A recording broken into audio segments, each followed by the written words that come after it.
Kung gusto mong maintindihan kung paano gumagana ang power sector sa Pilipinas, huwag ka nang tumingin sa mga boring na chart at tingnan mo ang lokal mong palengke. Maingay, abala at bawat isa ay may partikular na trabaho para mapanatiling sariwa ang isda at tuloy-tuloy ang bigas. Pero may catch.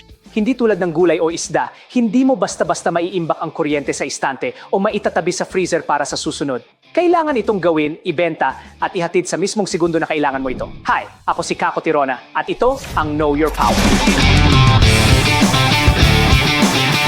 Una, mayroon tayong DOE o Department of Energy. Sila ang market maker. Sila ang nagpapasya ng mga patakaran sa laro at sumisiguro na ang bayan ay may sapat na pagkain para sa susunod na 10 taon. Sila ang mga visionary. Pero sa loob ng merkado, mayroon kang ERC, Energy Regulatory Commission, ang market master. Sila ang mga sumusuri sa mga timbang at sukat. Tingnan mo, kung susubukan ka ng isang tindero na dayain o singiling ka ng labis para sa 1 kilo ng liwanag, ang market master ay nakikialam para protektahan ang iyong pitaka. Pagkatapos ay mayroon kang mga generator. Sila ang mga magsasaka at mangingisda. Sila ang gumagawa ng mga kalakal, pero hindi naman nila basta-basta mai-teleport ang kanilang ani sa bahay mo, di ba? Kailangan nila ang transmission network provider at systems operator. Isipin mo ang transmission network provider bilang tagapagtayo at ang system operator bilang tagapamahala ng mga highway. Ang National Grid Corporation of the Philippines o NGCP ay nagsisilbi bilang pareho, habang ang National Transmission Corporation o Transco ang nagmamay-ari ng mga highway. Sinisiguro nila na ang malalaking truck na nagdadala ng bultong kalakal mula sa probinsya ay ligtas na makakarating sa lungsod. Ngayon, hindi ka naman karaniwang bumibili ng direkta sa truck. Pumupunta ka sa paborito mong pwesto. Ito ang mga distributor. Bumibili sila ng bulto mula sa merkado at ibinebenta ito sa iyo sa mga bahagi na magagamit mo. Kung nasa probinsya ka, ang pwesto mo ay maaring isang electric cooperative.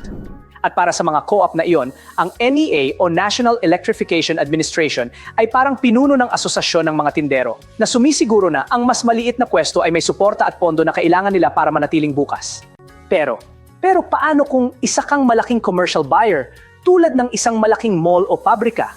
Malalagpasan mo ang regular na pila sa grocery at dumiretso sa isang RES o Retail Electricity Supplier. Isipin mo sila bilang mga specialty boutique sa merkado na eksklusibong nagsisilbi sa mga VIP suki na ito na nag-aalok sa kanila ng mga customized energy package at mga wholesale style deal.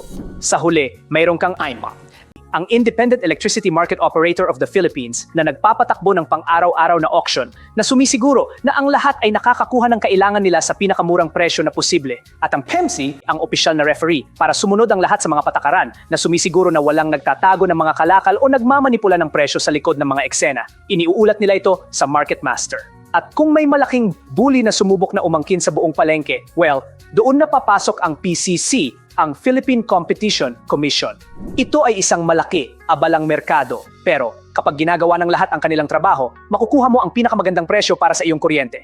Ako si Kako Tirona at yan ang Energy Palengke. Mangyaring i-like at i-share ang video na ito para malaman ang iyong kapangyarihan. Inihandog sa inyo ng PEMSI, ang Philippine Electricity Market Corporation. Magkita-kita tayo sa susunod. Solar panel dyan! Kilowatt!